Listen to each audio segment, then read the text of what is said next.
Mungu wetu ametuhamisha kutoka katika ufalme wa giza, katika nguvu za giza, ametuingiza katika ufalme wa mwana wa pendo lake. Satan is not my God. Therefore, he is not on position to dictate me. Shetani sio Mungu wangu. Hana mamlaka ya kuniambia nifanye nini. Ndio maana shetani huwa akija kwangu na kujaribu kunishawishi nifanye jambo fulani, huwa namwambia upo mahali ambako hapakuhusu. Huna mamlaka legally katika ulimwengu wa roho, haustahili kuniamrisha mimi cha kufanya. Hapo sihitaji hata kumkemea. Namwambia you are not on position to dictate me. Jesus is my Lord. He is the one that dictates my life.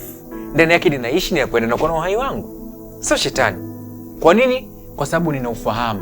Neno la Mungu limetangaza, mimi nilimwamini Yesu Kristo kama Bwana na Mwokozi wa maisha yangu, nimehamishwa kutoka ufalme wa giza.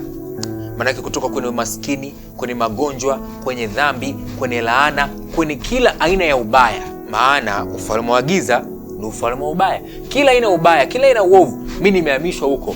Nimeingizwa